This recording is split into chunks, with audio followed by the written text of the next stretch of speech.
Good morning, all of you. Today, I will explain in English for 9th class. So, next unit. So, we already completed our first unit. So, this is our second unit. So, second unit లో మనకి ఏ అంటే first lesson ఏలో వచ్చేసి మనకి true height. So true height అని ఒక lesson ఉంది. So true height అంటే మనకి మామూలుగా మీనింగ్ ఏమొస్తుంది? ట్రూ హైట్ అంటే ఒక హైట్, ఒక నిజమైన హైట్. అంటే ఇక్కడ హైట్ దేని గురించి అంటే ఇక్కడ మనం ఒక పర్సన్ గురించి డిస్కస్ చేసుకుంటాం. ఆ పర్సన్ ఎవరంటే Michael stone. So Michael stone ఏంటంటే ఈ స్టోరీలో తిను ఒక పోల్ వాల్ట్ అనే గేమ్ ఆడతాడు. సో పోల్ వాల్ట్ ఎలాగైనా నేను ఎగరాలి, తినకు ఒక డ్రీమ్ ఉంటుంది. సో ఆ డ్రీమ్ని తిను ఎలా అచీవ్ చేశాడు యాజ్ ఎ హ్యూమన్ బీయింగ్, ఒక పర్సన్గా. So Michael Stone life story గురించి మనం ఇందులో మాట్లాడుకుంటాం. Okay, right. సో చూడండి, the story talks about the feelings of an athlete. So ఒక అథ్లెట్ యొక్క ఫీలింగ్స్ అనమాట. అథ్లెట్ అంటే ఒక sports person as he pursues his dream. So తన డ్రీమ్ని ఎలా అచీవ్ చేశాడనేది. Read the about a nerve wracking day in a Michael Stone's life as he appears to take a ultimate test of his sports career. So తన కెరీర్లో sport అనేది తనకి చాలా ఇష్టం. ఒక గేమ్లో పార్టిసిపేట్ చేయాలి, నేను ఎలాగైనా విన్ అవ్వాలి, సో అందరి చేత మంచిగా అనిపించుకోవాలి. సో ఇట్ ఈజ్ అన్ ఆ inspiring achievement that will leave you breathless. So ఈ లెసన్లో ఒక ట్విస్ట్ ఉంది. ట్విస్ట్ ఏంటంటే ఇతను నార్మల్ పర్సన్ కాదు, డిజబుల్ పర్సన్ అయ్యిండు కూడా తను ఎగరాలి, తన లైఫ్లో ఒక గోల్ అచీవ్ చేయాలి అని ఉంటుందన్నమాట. ఓకే, చూడండి. His palms were sweating, he needed a towel to dry his grip.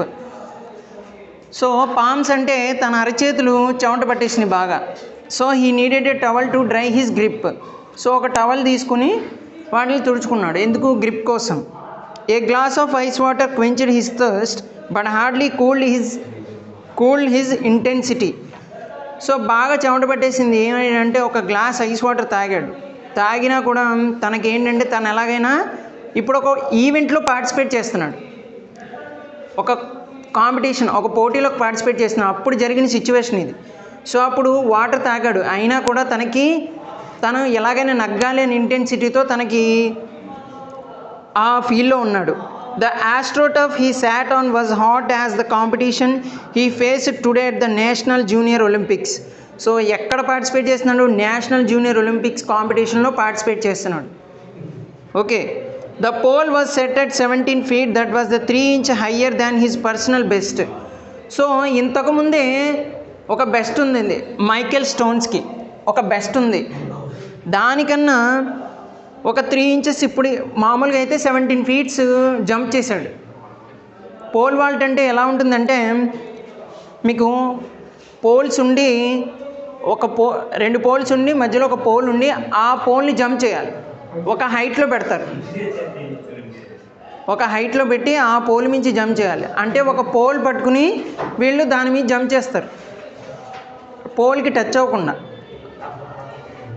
Michael Stone confronted the most challenging day of his pole vaulting career. The stands were still filled with about 20,000 people, even though the final race was he ended an hour earlier. So అక్కడ 20,000 people ఉన్నారు. ఎక్కడ? National Olympics games చూడడానికి వచ్చిన వాళ్ళు 20,000 people plus వీళ్ళు participants ఉన్నారు. The pole vault is truly a glamorous event of any track and field competition. The sportsman combines the grace of a gymnastic with the strength of a bodybuilder.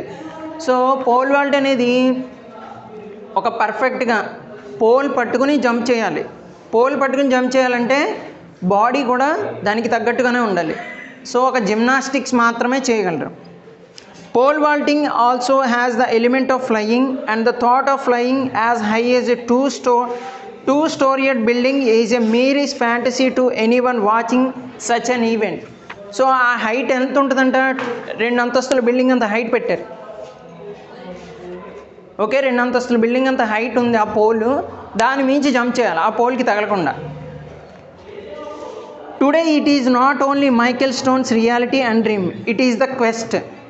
So వాడి యొక్క డ్రీమే కాదు, అది వాళ్ళ father యొక్క dream కూడా. As long as a Michael could remember he had always dreamed of flying. So ఎప్పుడు తను అలా ఎగరాలి అని అనుకున్నాడు. Michael's mother read him numerous stories about flying when he was grown up. So ఎప్పుడుని చిన్నప్పటి నుంచి మైకేల్కి వాళ్ళ మదరు ఇలా ఫ్లయింగ్, ఇలా ఎగరాలి, ఇలా మనం ఎప్పుడు ఇలా ఉండాలి అని చెప్తూ ఉండేది. Her stories were always the ones that described the land from the bird's eye view. Okay, next, her excitement and passion for details made Michael's dream full of colour and beauty. Michael had this one recurring dream, he would be running down a country road. So దానికోసం ఏం చేసేవాడంట Michael, ఇక్కడ country road అని ఉంది. Country road అంటే మీకు పల్లెటూళ్ళు తెలుసు కదా, పల్లెటూళ్ళు రోడ్లు మనకి మామూలుగా ఉన్నట్టుగా ఉండవు, ఎలా ఉంటాయి, కొంచెం మట్టి రోడ్లు కింద ఉంటాయి. సో అలాంటి రోడ్ల మీద డైలీ ప్రాక్టీస్ చేసేవాడు, పరిగెట్టడం కానీ జంప్ చేయడం కానీ అలాంటి రోడ్ చేసేటప్పుడు ఏమైంది చూడండి. As he raced down golden line white fields he would always outrun come from passing by, he would begin soaring like an eagle and rocks and chunks. So పరిగెట్టేటప్పుడు కాళ్ళకి చిన్న చిన్న రాళ్ళు ఉంటాయి కదా, సో ఆ రాళ్ళు గుచ్చుకోవడం, ఒక చోటేమో అది కొంచెం బురద అవడం కాళ్ళకి, అలాగా డైలీ అలాంటి రోడ్ల మీద ప్రాక్టీస్ చేసేవాడు. Where he flow would always consider with this mother stories. His dad and another hand was not a dreamer. Bert Stone was a hardcore realist. He believed in hard work and sweat. His motto, if you want something, work for it. So Michael వాళ్ళ mother ఏం చెప్పేది, stories చెప్పి ఇలా ఉండాలి అని చెప్పేది. కానీ Bert stone అని ఉన్నాడు. బెర్ట్ స్టోన్ అంటే మైకేల్ స్టోన్ వాళ్ళ ఫాదర్ మాత్రం నీకు ఏదైనా కావాలంటే నువ్వు దానికోసం కంపల్సరీ వర్క్ చేయాల్సిందే. ఆ వర్క్ ఎలా ఉంటుందో చూడండి. From the age of 14 Michael did just that. So 14 ఇయర్స్ని స్టార్ట్ చేశాడు, 14 ఏళ్ల వయసు అప్పటి నుంచి ఎలాగైనా నేను ఫ్లయింగ్లో పోల్ వాల్ట్ జంప్లో ఎలాగైనా రికార్డ్ సాధించాలి అని. He began a very careful and regimented weight lifting program. Regimented అంటే ఇంకా రెస్ట్రిక్టెడ్గా అనమాట, అంటే ఆ టైంకే నేను ఇదే చేయాలి, ఈ టైంకి పడుకోవాలి, ఈ టైంకే ఇలాగా ప్రాక్టీస్ చేయాలని ఒక టైం పెట్టుకునేవాడు. ఇంకా ఆ టైమే డైలీ, ఇంకా టైం మిస్ అయ్యేవాడు కాదు ఏమైనా సరే.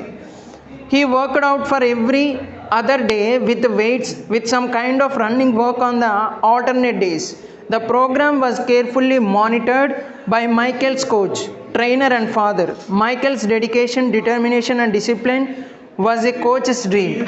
సో ఇక్కడ మైకేల్ కోచ్ ఎవరంటే వాళ్ళ ఫాదరే ట్రైనింగ్ ఇచ్చేవాడు మైకేల్కి. Determination and dedication.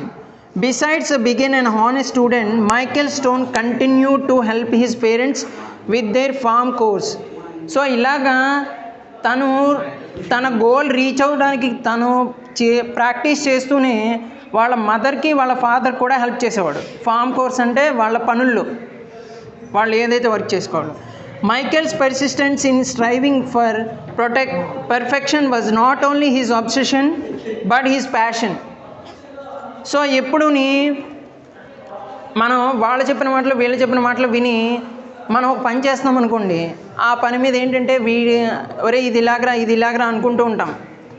అంటే వీడి మాటకి ఒకలా రియాక్ట్ అయిపోతాం, వాడి మాటకి ఒకలా రియాక్ట్ అవుతాం. సో మైకేల్ ఎప్పుడు తను అనుకున్న దాని మీద కాన్సన్ట్రేట్ చేసేవాడు, ఎవరేమనుకున్నా. Mildred Stone, Michael's mother, wished that he could relax a bit more and be that free dreaming little boy. On one occasion she attempted to talk him and his father about this, but his dad quickly interrupted, smiled and said, "You want something, work for it."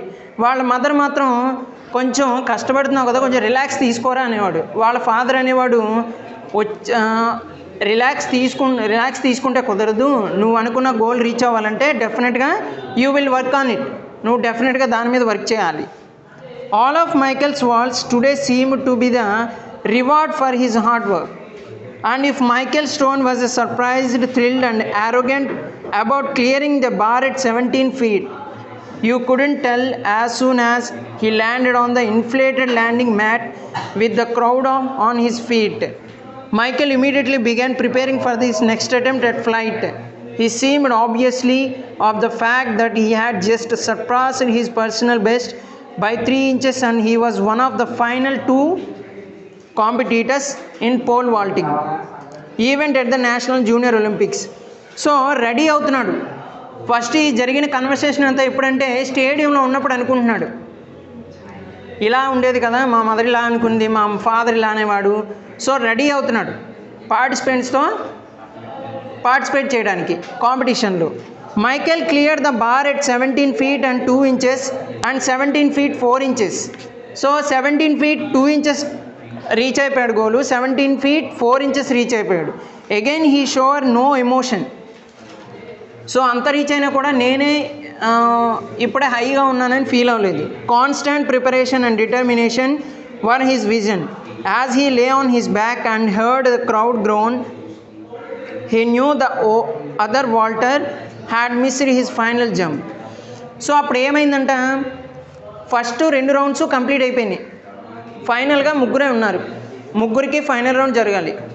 So final రౌండ్లోని first అతను వెళ్ళాడు. First అతను వెళ్తే ఏమైందంటే ఏమైందంటే ఆ pole jump చేస్తుంటే కాలుకి తగిలింది. సో కాలుకి తగలడం వల్ల ఏమైందంటే కాంపిటీషన్ నుంచి తప్పుకోవాలి, తగిలితే చాలు, తగిలితే ఓడిపోయినట్టే. సో ఇప్పుడు ఏమనుకుంటున్నాడంటే మైకేల్, తను ఎలాగ టచ్ చేస్తాడు కదా, తర్వాత నగ్గితే తర్వాత నేనే కదా, ఒకవేళ నేను కూడా ఓడిపోతే నాకు సెకండ్ పొజిషన్ వస్తుంది అని అనుకుంటున్నాడు ముందే. He rolled over and did his ritual of 3-finger tripped push-ups. He found his pole, stood and stepped on the runway that led to the most challenging event of his 17-year-old life. So ఇవంతా అనుకుంటున్నాడు అనమాట, ఇలాగ ఉండేదని. The runway felt different at this time. It startled him for a brief moment. Then it all hit him like a wet bale of hay. The bar was set at 9 inches higher than his personal best. So ఇప్పుడు ఏం చేశారంట, Michael start అయ్యేటప్పటికి మళ్ళీ height పెంచారు. Height ఎప్పుడు 9 inches పెంచారు. మామూలుగా 17 inches ఉంటుంది, దానికి ఇంకా 9 inches యాడ్ చేసి పెంచారు pole. That's only 1 inch off my national record, he thought. The intensity of the moment filled his mind with anxiety. He began shaking off the tension from this body. It wasn't working. He became more tense. Why this is happening me now? So ఇలా అనుకుంటున్నాడు, నాకు ఇలాగే ఎందుకు జరుగుతుంది, ఇప్పుడు నా ముందు చాలా పెద్ద సవాల్ ఉంది అని అనుకుంటున్నాడు. What was he going to do? He had never experienced these feelings. Then out of nowhere and from the deepest depths. Okay, so అలా అనుకుంటూ ఉన్నాడు, ఇంకా వెళ్ళలేదు. ఫస్ట్ ఒకతను కాంపిటీషన్ నుంచి డ్రాప్ అయ్యాడు. ఎందుకు డ్రాప్ అయ్యాడు? తన ఫింగర్ టచ్ అయిపోయింది, లెగ్ టచ్ అయిపోవడం వల్ల అయిపోయింది. ఇంకా ఇద్దరే ఉన్నారు, ఇద్దరిలో మైకేల్ ఇంకో అతను ఉన్నారు. సో ఇప్పుడు ఇలా అనుకుంటున్నాడు, ఒకవేళ నేను ఓడిపోతే నాకు సెకండ్ ప్లేస్ వస్తుంది, మిగిలిన వాడికి ఫస్ట్ ప్లేస్, అంతే కదా. ముగ్గురులో ఇద్దరు అయిపోయారు, ఇద్దరు అయిపోతే ఒకటికి ఫస్ట్ రావాలి, సెకండ్కి రావాలి. ఒకవేళ వీడు ఓడిపోతే వీడికి సెకండ్ వస్తుందని ముందే అనేసుకుంటున్నాడు ఎవరు, Michael. So he did, along with the shaking the tension from legs, he gently laid his pole at his feet. He began to stretch out his arm and upper body. The light breeze that was once free, there was a now gone. He could feel a trickle of cold sweat running down his back. He carefully picked up his pole. He felt his heart pounding. He was sure that crowded too. So అప్పుడు ఏమైందంటే తినక ఒకటి గుర్తొచ్చింది, వీళ్ళ mother చెప్పిందనమాట, ఎప్పుడైనా టెన్షన్గా ఉంటే టేక్ ఏ లాంగ్ బ్రీత్, గట్టిగా కొంచెం ఊపిరి పీల్చుకోమని చెప్పింది, కొంచెం టెన్షన్ ఫ్రీ అవుతామని. The silence was deafening. When he heard the singing of some distant robins in flight, he knew it was his time to fly. So ఫైనల్గా అనుకున్న టైం వచ్చింది, ఇప్పుడు జంప్ చేయాలి మైకేల్. ఫస్ట్ అతను అయిపోయాడు. As he began sprinting down the runway, something felt wonderfully different, yet familiar. The surface below him felt like the country road he used to dream about. The rocks and the chunks of dirt, the visions of the golden wheat field seemed to fill his thoughts. So start చేసాడు, running start చేశాడు pole పట్టుకుని. So start చేస్తూ ఏమనుకున్నాడు, వాడికి ఆ ground కానీ అక్కడ ఉన్న పీపుల్ కానీ ఎవరు గుర్తుకు రావట్లేదు. ఏం గుర్తొస్తుందంటే వీళ్ళ రోడ్ల మీద పరిగెట్టేవాడు కదా ఎప్పుడు, డర్టీ రోడ్స్ అండ్ చంక్స్ అంటే చిన్న చిన్న రాళ్ళు బురదగా ఉన్న రోడ్డు మీద పరిగెట్టేవాడు కదా. సో వీట్ ఫీల్డ్ అనమాట, అంటే గోధుమ పొలాలు ఉంటాయి చూసారా, పంట వేసేది ఎల్లోగా ఉంటాయి కొంచెం. సో అవన్నీ గుర్తుకొస్తున్నాయి ఆ రోడ్లోని, ఆ పక్కన వీట్ ఫీల్డ్స్ ఇవన్నీ అలా గుర్తుకొస్తున్నాయి, అందులో పరిగెడుతున్నట్టు గ్రౌండ్లో కాకుండా. When he took a deep breath it happen, he began to fly. His takeoff was effortless. Michael Stone was flying just as in childhood dreams. Only this time he knew wasn't dreaming. This was real. Everything seemed to be moving in a slow motion. The air around him was the purest and freshest he had ever sensed. Michael was soaring with a majesty of an eagle. So ఎలా ఎగిరాడంటే, ఒక ఈగలను చూసారా, ఒక ఈగలు ఎగిరిందనుకోండి, ఎగురుతూ కూడా తనకి ఏమైనా కావాలి అంటే, తను ఏదైనా ఫుడ్ కోసం సెట్ చేయాలంటే పైన గాల్లో ఎగురుతూ కూడా కింద క్లియర్గా చూడగలదు ఈగలు. సో ఇప్పుడు ఎలా ఉందంటే స్టార్ట్ చేసి ఇప్పుడు సేమ్ ఎలా ఉందంటే soaring like an eagle. So అలా ఎగురుతూ ఉన్నాడు అనమాట. It was either the eruption of the people in the stands or the thumb of his landing that brought Michael back to earth. On his back with the wonderful hot sun of his face, he could only envision of smile on his mother's face. He knew his dad was probably smiling too, even laughing, but would love always do that when he got excited. Smile and then sort of giggle. What he didn't know was that his dad was hugging his wife and crying. He was crying harder than Mildred and had ever seen before. She also knew that he was crying the greatest tears of all, tears of pride. So ఒక్కసారిగా jump చేసినప్పుడు ఏమైందంటే వీళ్ళ mother వీళ్ళ father so jump చేశాడని చాలా హ్యాపీగా ఒకరికొకరు feel అయ్యారు. వాళ్ళ ఫాదర్ అయితే కొంచెం కళ్ళంట నీళ్ళు పెట్టుకున్నాడు. Michael was immediately స్వామ్డ్ with people hugging and congratulating him on the greatest accomplishment of his life. He later went on the day to clear the 17 feet and 6.5 inches a national and international junior Olympics record. So ఫైనల్గా ఒక record అనేది achieve చేశాడు. So అందుకే వాళ్ళ father mother చాలా ఒకరికొకరు hugging చేసుకుని ఏడుస్తున్నారు. ఏడవడం అంటే ఇక్కడ మామూలుగా ఏడవలేదు, సో ఆనందంతో.